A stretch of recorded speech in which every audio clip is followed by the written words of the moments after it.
बघा, मागच्या लोकसभेमध्ये आम्ही 17 जागा लढलो. 17 जागामध्ये आम्ही 13 जागा जिंकल्या.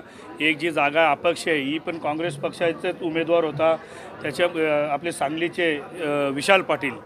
आणि खरं तर आम्ही महाराष्ट्रामध्ये 14 जागा जिंकून आम्ही महाराष्ट्रात आदरणीय नानाभाऊ पटोले यांच्या मार्गदर्शनाखाली जी निवडणूक लढली, आमचे प्रभारी रमेशजी चेन्नीतला, आमचे CLP लीडर आदरणीय बाळासाहेब थोरात, आमचे नेते राष्ट्रीय अध्यक्ष मल्लिकार्जुन खरगे, आमचे नेत्या सोनियाजी गांधी, आमचे नेते राहुलजी गांधी यांच्या मार्गदर्शनाखाली आम्ही जी निवडणूक लढलो, त्या निवडणुकीमध्ये घवघवी यश या महाराष्ट्रामध्ये आम्हाला मिळाला.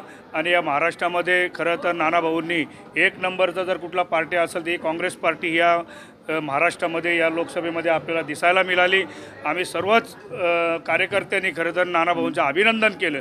आणि अशाच पद्धतीने येणारी जी विधानसभा आहे ते ऑक्टोबर महिन्यामध्ये जी निवडणुका लागणार आहे, या निवडणुकीमध्ये आम्हाला सर्वाधिक जागा जिंकून या महाराष्ट्रामध्ये काँग्रेस पक्षाचा मुख्यमंत्री व्हावा याच्यासाठी आमची रणांगण सुरू आहे. आणि हीच रणांगण म्हणून ठाणे ग्रामीणची आज आम्ही आढावा बैठक घेतली. या बैठकीमध्ये आमचे आदरणीय नेते, आमचे प्रभारी राजेशजी शर्मा आले होते. आणि आम्ही खरं तर ही सुरुवात आता विधानसभेची आम्ही आता आजपासून आम्ही जी सुरुवात केलेली आहे ही विधानसभेची सुरुवात केलेली आहे.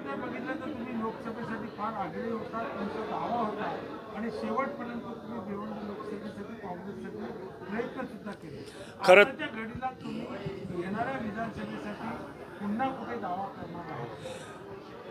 विधानसभेचा दावा मी केलेला आहे.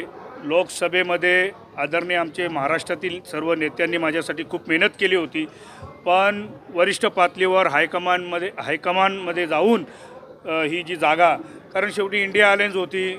मी मागच्या पत्रकार परिषदेमध्ये सुद्धा सांगितलं होतं की बालहट्टपणामुळे ही जागा आमची भिवंडी लोकसभा गेली. पण विधानसभेची जी जागा आहे हे मला वरिष्ठ पातळीवर माझ्या नेत्यांनी मला सांगितले आहे की विधानसभा कुठली तरी आपण लढवावी म्हणून. खरं तर मागच्या वेळी तुम्हाला सर्वांनाच माहिती आहे की भिवंडी लोकसभा मतदारसंघामध्ये आम्ही 3 जागा लढलो, भिवंडी ईस्ट, वेस्ट आणि कल्याण पश्चिम. त्याच्यामुळं मी भिवंडी ईस्टमध्ये सुद्धा फॉर्म भरलेला आहे, भिवंडी वेस्टमध्ये सुद्धा पक्षाचा फॉर्म भरलेला आहे आणि कल्याण पश्चिममध्ये सुद्धा मी मागणी केलेली आहे. या भिवंडी लोकसभामध्ये मागच्या वेळेला काँग्रेस पक्षाने 3 जागा लढल्या होते, भिवंडी ईस्ट, वेस्ट आणि कल्याण पश्चिम. या तिन्ही जागामध्ये जर पक्षाने जर मला कुठेही जरी लढवायचं जर सांगितलं तर मी तिथे निवडणूक मी लढणार आहे.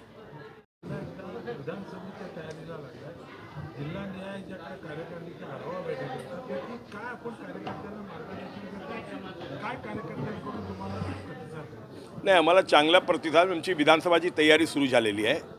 आजची मीटिंगचा जे आमचा हेतू आहे प्रत्येक बूथपर्यंत पोचणं. प्रत्येक आमची बूथ कमिटी आहे, सगळे आमचे जुने नवीन आणखीन जे प्रवेश करणारे आहेत सगळ्यांना एकत्र घेऊन तिथली जी समस्या आली त्याच्या समस्या समाधान करून आणि मोठ्या प्रमाणावर जे महाविकास आघाडीचं मत तयार झालेलं आहे त्याला एकत्र करून परत जिंकण्याचा आमचा प्लॅन आजची मीटिंगचा हे हेतू आहे. आणि या आधारावरच महाराष्ट्रामध्ये महाविकास आघाडीची गव्हर्नमेंट येणार आहे हे सगळ्यांना दिसत आहे. भिवंडी लोकसभेमध्ये आपण किती विधानसभांसाठी काँग्रेस पक्ष आग्रही आहे? भिवंडी लोकसभामध्ये आमचा जे आग्रह आहे, आता सगळे उमेदवार फॉर्म भरत आहेत. त्या फॉर्म भरण्यावर जे जे काय आमच्या समोर येईल, आता तर आमची भिवंडीची 6 विधानसभामध्ये आमची चांगली स्थिती आहे कारण लोकसभाची तयारी आम्ही खूप चांगल्या पद्धतीने केली होती. आणि अंबरनाथ विधानसभा जे ताना ग्रामीणमध्ये येतो, आम्ही 7ही विधानसभावर आग्रही आहोत. आता जे पक्ष जे श्रेष्ठी आहेत दिल्लीमध्ये आमची जी मीटिंग झालेली आहे, आता परत महाविकास आघाडीची मीटिंग होईल, जे त्याच्यामध्ये सुटेल त्यावर आम्ही आपलं विजयाच्या पताका फेरवू.